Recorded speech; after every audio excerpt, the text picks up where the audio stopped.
Bonjour à tous. Alors aujourd'hui, je vous propose un exercice sur les probabilités pour les élèves de seconde. Alors, on va y voir pas mal de notions, hein. Donc des notions que vous connaissez déjà et des notions un petit peu nouvelles en seconde. Alors, ça dépend un petit peu de votre parcours, donc en troisième. Ici, donc, on va voir la notion d'arbre, ce que c'est qu'une issue, donc un événement élémentaire, l'équiprobabilité. Qu'est-ce qu'une loi de probabilité? Ensuite, on finira par événement contraire, donc le fameux A avec une barre, intersection-union, les grands classiques en seconde, et les deux formules qui vont avec. La formule qui donne la probabilité de l'union, hein, avec P2A plus P2B moins P2A inter B, voilà, et la probabilité de l'événement contraire, donc 1 moins P2A. Voilà.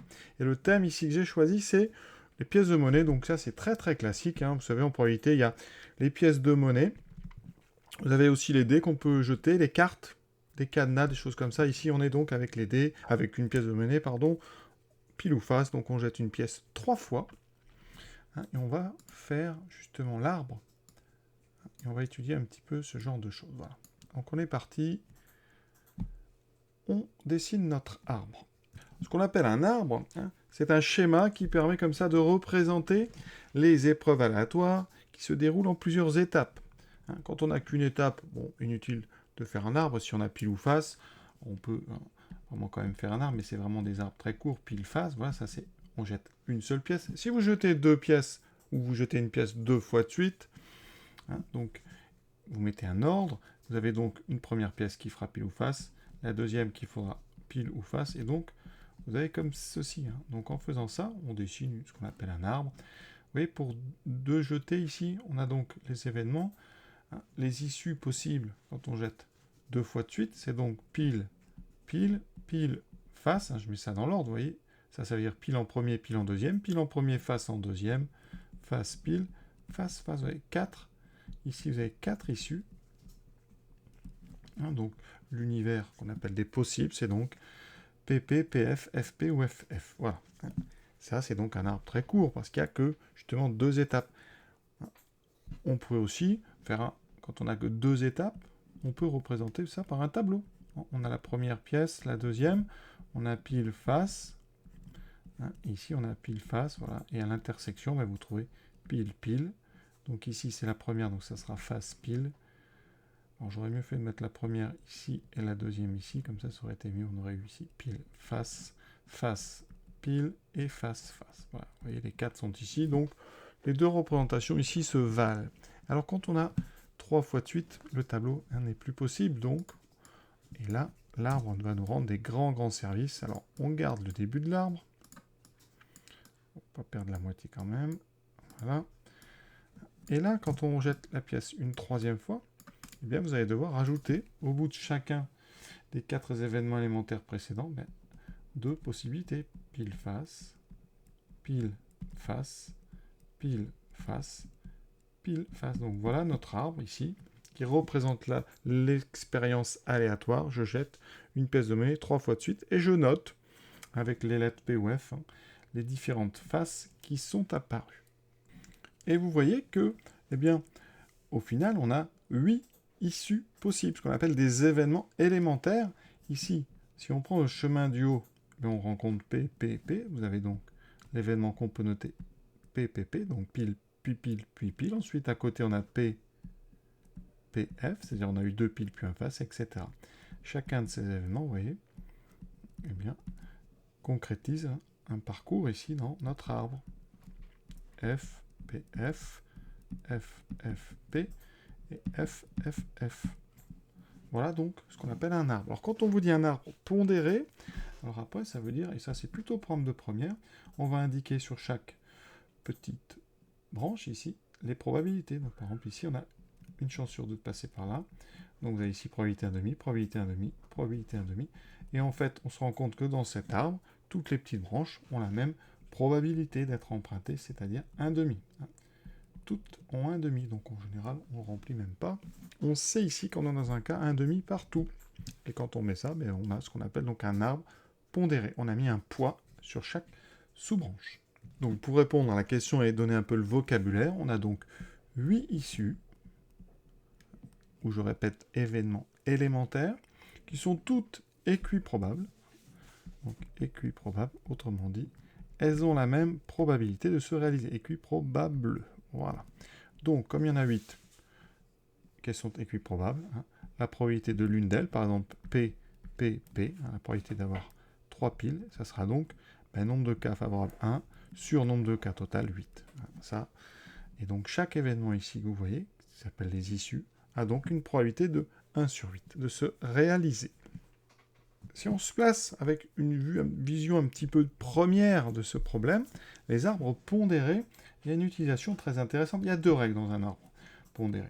La première règle, c'est que quand vous ouvrez un nœud c'est, vous avez une lettre, par exemple, vous avez P, et vous ouvrez comme ça 2 chemins. Eh bien, la somme des probabilités de ces 2 chemins doit toujours faire 1. Donc ici, vous voyez, on a 1,5 plus 1,5. À chaque fois, on a 1. Autrement dit, on couvre 100% des cas. Ça, c'est la règle dite des nœuds. On ouvre à chaque fois et vous devez bien séparer. Et la somme de vos probabilités doit faire 1. Deuxième règle, la règle de la multiplication. C'est un principe multiplicatif dans un arbre. Quand on parcourt un chemin, par exemple le chemin P, P, P, eh bien on va multiplier entre elles toutes les probabilités des branches qu'on rencontre. Donc ici, vous voyez, on a rencontré une branche 1,5, une branche 1,5, une branche 1,5. Donc on a 1,5 fois 1,5 fois 1,5, c'est-à-dire 1,5 au cube. Donc on a une chance sur 8. Hein, et on retrouve une autre vision du problème avec ces multiplications de 1,5 entre eux.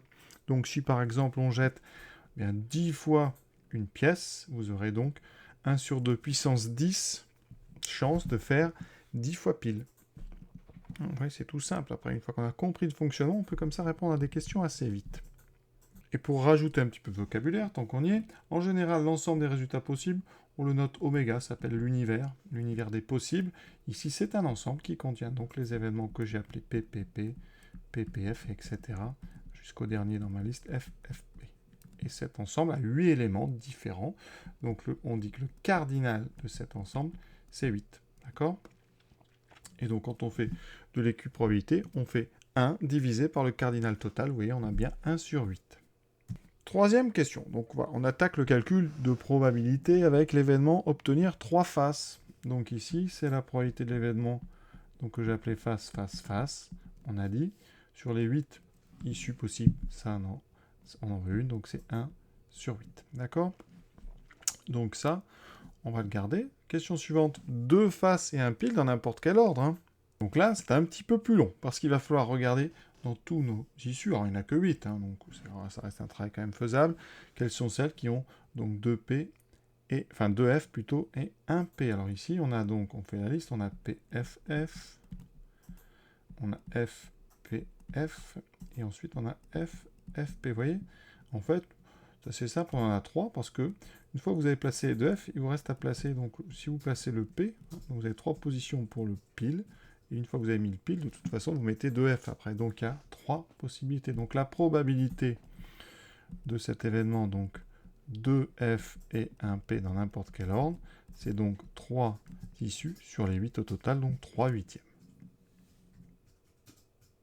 En termes d'arbre, eh bien, ça veut dire que c'est 3 chemins dans l'arbre, et pour calculer la probabilité d'un événement, on fait la somme de tous les chemins qui mènent à cet événement. D'accord ? Donc, ici, on va faire probabilité de PFF, plus probabilité de FPF, plus probabilité de FFP, qui fait 1 huitième, plus 1 huitième, plus 1 huitième, c'est donc 3 huitièmes. Cinquième question, donc maintenant, une face et 2 piles, même chose. Alors, une face et 2 piles, face et pile, c'est un petit peu symétrique. Vous avez autant de chances d'avoir une face et 2 piles que 2 faces et une pile. Tout simplement parce que vous avez placé le F, et ensuite, vous n'avez pas le choix, les 2 P vont se placer. Donc si vous mettez F au milieu, vous avez PFP. Si vous mettez F en premier, FPP. Et si vous mettez F en dernier, vous aurez PPF. Donc vous avez en fait, comme tout à l'heure, donc 3 chemins, chacun une probabilité de 1 huitième. Sinon, 3 issues sur les 8, 3 sur 8. Question suivante, probabilité de 0 face. Autrement dit, vous avez 0 face et donc 3 piles. Alors, 2 façons de faire. Soit, donc, vous dites 0F, ça veut dire que c'est l'événement, donc, pile, pile, pile. On en a déjà parlé. C'est donc soit 1, une issue sur 8, donc 1 huitième. Soit, on a dit le chemin PPP, donc 1 demi fois 1 demi fois 1 demi, qui donne 1 huitième. Ou alors, vous pouvez passer par l'événement contraire. C'est-à-dire que eh bien, si vous n'avez pas PPP, vous avez forcément un des 3 autres événements dont on a parlé avant, qui sont des événements disjoints. Et donc, si vous faites la somme des 3 précédents, ça fait donc 1 plus 3, ça fait 7 huitièmes. Et vous, comme c'est le contraire, il vous restera un huitième. Donc, on peut faire aussi comme ça. Alors là, ça va plus vite en faisant directement. Mais ça, ce procédé, c'est par l'événement contraire. Donc, effectivement, si vous prenez donc, le contraire de PPP, ça veut dire que donc, vous n'avez pas de pile. Donc, soit vous avez 3 faces, soit vous avez 2 faces, soit vous avez une face. Et donc, ça fait ça, 7 huitièmes. Vous voyez que la somme des deux, la somme des probabilités de deux événements contraires, mais ça vaut 1. C'est une des formules qu'il faut connaître. P de A plus P de A bar, son contraire, ça vaut 1. Autrement dit écrit, P de A bar, c'est 1 moins P de A. On va en reparler tout de suite. Alors, quand on parle d'événements, on leur donne des noms qui sont des lettres majuscules. Donc ici, A, c'est l'événement obtenir une face en deuxième. D'accord ? Calculer P de A, donc c'est comme d'habitude. L'événement A, qu'est-ce qu'il contient en fait? Comme il contient donc, on peut mettre A égale, et puis vous mettez la liste. A, c'est donc celui qui contient les issues avec une face en deuxième. Donc on a P, F, P, ou alors P, F, F, ou alors F, F, P, ou F, F, F. D'accord? Et on ferme la collade. Ça veut dire que le cardinal de A, vous voyez, c'est 4. Il y a 4 issues. 4 événements élémentaires dans A.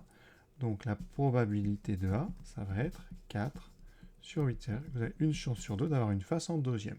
C'est normal, parce que en deuxième, vous avez soit une face, soit une pile. Donc vous voyez, on retrouve intuitivement une réponse qu'on aurait pu donner tout de suite.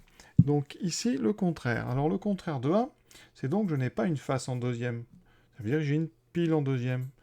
Et donc la probabilité de A bar, mais si j'applique le cours, c'est 1 moins P de A. Je trouve donc 1 moins 1 demi, c'est-à-dire 1 demi. Et effectivement, si je faisais la description de A bar, j'obtiendrais quoi? Eh bien, je mets les mêmes événements ici, mais avec un P au milieu. Donc PPP, PPF, FPP et FPF. Vous avez effectivement 4 issues. Donc la probabilité, c'est 4 sur 8, c'est donc 1 demi. Huitième question, deuxième événement avec un nom, donc B, c'est l'événement d'obtenir 2 faces en tout. 2 faces, donc exactement 2 faces. 2 faces, et donc forcément un pile. Calculer P de B. Alors P de B, ça, 2 faces, on a déjà fait avec 2 piles, je crois, tout à l'heure, mais 2 faces, donc on refait rapidement. 2 faces en tout, donc vous avez ici PFF, ou alors FPF, FPP, ou alors, pardon, je vais faire la liste, ça sera plus simple plutôt que de dire des bêtises, donc FFP, ou alors FPF, ou alors PFF. Donc c'est 3 sur 8. Hein. Très simple, je fais quand même la liste, je vais écrire tout ça, donc FFP, FPF, PFF. L'avantage des pièces, hein, comme ça, c'est que le texte est simple, donc on comprend vite la nature des événements dont on parle. Ensuite, on demande P de B bar, donc le contraire de B, ça veut dire que je n'ai pas 2 faces en tout. Alors, si je n'ai pas 2 faces en tout, qu'est-ce que j'ai? Soit j'ai 3 faces, soit j'ai exactement une face, soit je n'ai pas de face. D'accord? Ici. Donc, on va faire la liste. Donc, soit j'ai aucune face, donc PPP, soit j'ai qu'une seule face, donc PFP, ou alors, donc on a FPP, ou alors P, ici, PF. Vous voyez, là j'ai une seule face. Ensuite, je peux avoir, donc là j'ai aucune face, une face, 2 faces, ou alors vous pouvez mettre 3 faces. Donc ici, 1, 2, 3. Donc voilà le contraire de B. On regarde, il y a dedans, oui, 5 issues élémentaires, donc ça va être 5 sur 8. Et effectivement, 5 sur 8, c'est le complémentaire de 3 huitièmes à 1. 5 sur 8, c'est égal à 1 moins 3 huitièmes. Donc on retrouve la formule 1 moins P de B. D'accord? Donc il faudra voir en fonction des situations s'il vaut mieux pour calculer P de B bar calculer d'abord P de B ou s'il vaut mieux calculer P de B bar directement. Maintenant donc l'intersection, l'union, donc P de B inter A. Alors B inter A, ça se dit donc intersection des événements B A. Donc ça veut dire que B et A se réalisent, donc B et A se réalisent en même temps. Donc ça veut dire que les deux phrases, donc on obtient, donc c'est obtenir une face en deuxième et en même temps, et deux faces en tout, et donc et une autre forcément, et une autre face. D'accord? Donc si on réfléchit en termes d'ensemble, j'ai une face en deuxième et j'ai une autre face. Donc j'ai FFP, ou alors une face en deuxième, une face en troisième. Voilà. Et donc j'ai deux événements dans B inter A, deux issues élémentaires, donc P de B inter A. Je dois trouver 2 sur 8, qu'on peut réduire à un quart si on a envie. Sinon, on regarde l'ensemble A et l'ensemble B, et on voit l'intersection. L'intersection des deux, c'est donc les événements élémentaires, donc les issues qui sont dans les deux. Alors, qu'est-ce qu'on a comme chose commune? On a donc FFP, oui, il est là. Et ensuite, on a lequel? On a PFF. Voilà, les autres ne sont pas communs. Donc, on a deux issues dans l'intersection. Donc, par équiprobabilité, la probabilité, ça sera 2 sur 8. L'union. Alors, qu'est-ce que c'est l'union? Eh bien, c'est que B se réalise, ou A se réalise, ou A et B en même temps. D'accord? C'est un ou inclusif, c'est-à-dire que vous pouvez avoir les deux en même temps. Donc ici, eh bien on va regarder, on fait donc un ensemble qui contient tous les éléments de B, ceux de A et ceux de l'intersection, hein, parce que A et B c'est l'intersection. Donc qu'est-ce qui... Donc je vais déjà écrire tous les événements, tous les issues qui sont dans A, donc F, voilà. Et ensuite je vais rajouter ceux de B qui ne sont pas déjà écrits. Donc je vais rajouter uniquement, hein, le jaune est déjà écrit, le vert aussi, il me reste F, PF. Et donc vous voyez que dans l'union, j'ai 5 issues. Donc la probabilité de B union A, par équiprobabilité, c'est donc 5 sur 8. Alors on aurait pu trouver ça autrement, sans faire cette liste, en utilisant une formule. Alors cette formule, hein, on a déjà vu une qui ressemble avec les cardinaux. C'est-à-dire si vous voulez compter le nombre d'éléments qu'il y a dans A union B, hein, vous avez un ensemble A, un ensemble B, et bien le cardinal de A union B, c'est le cardinal de A sur le nombre d'éléments de A plus le nombre d'éléments de B. Mais attention, en faisant ça, vous commettez une petite erreur. Vous comptez deux fois les éléments qui sont ici, dans la zone commune. Cette zone commune, c'est A inter B. Donc, il faut enlever une fois les éléments qui sont dans l'intersection. Donc, cette formule, elle marche pour les cardinaux, mais elle va marcher aussi pour des probabilités. Donc, ici, tout simplement, on enlève card et on va mettre probabilité à la place, et c'est la formule qu'il va falloir apprendre. Donc P de A union B est égal à P de A plus P de B, mais attention, il faudra enlever une fois la probabilité de l'intersection. Et sachant, hein, sur le dessin, A union B, c'est en fait la zone ici entière, avec tous les A, tous les B et l'intersection. Donc ça, c'est A union B. Petite remarque que j'aurais pu faire au début, hein, B inter A, c'est exactement pareil que A inter B. Il n'y a pas d'ordre dans l'intersection, donc ici, il ne faut pas que ça vous gêne. B inter A, A inter B, hein, ça sera la même probabilité puisque c'est le même événement. Hein. BA se réalise en même temps. C'est pareil que dire A et B se réalisent en même temps. Vous voyez, il n'y a pas de premier ou de deuxième. Donc vraiment, on ne s'inquiète pas avec ça. Donc si on applique cette formule P de A, on avait trouvé, vous voyez, 1 demi. Donc je vais laisser 4 huitièmes, ça sera plus facile pour les fractions. P de B, j'avais trouvé 3 huitièmes. Donc pour l'instant, ça ferait 7 huitièmes. Mais attention, vous avez compté deux fois la zone commune qui était un quart. Donc 2 huitièmes, ça sera mieux. Donc 7 moins 2, j'obtiens 5 huitièmes. C'est effectivement ce qu'on a trouvé en faisant la liste de tous les issues contenues dans B union A. Donc vous voyez deux façons de faire. Parfois c'est très difficile de faire la liste comme j'ai fait, et donc on fait cette formule. L'avantage c'est qu'on ne fait qu'un calcul, celui de P de A inter B, et comme ça vous avez A union B. On peut aussi faire la même formule. Si vous mettez A union B de l'autre côté et A union B de l'autre côté, vous obtenez une formule qui est la même. P de A inter B est égal à P de A plus P de B moins P de A union B. Alors moi, je m'en suis très rarement servi dans ce sens-là, mais ça peut arriver. Voilà. Apprenez plutôt là dans le sens A union B, parce qu'elle a du sens avec le petit schéma et les deux patates. Ici, on voit bien cette zone commune qui compte deux fois. Il faut comme ça des petits moyens pour se rappeler les formules. Juste, petit point à la fin de vocabulaire.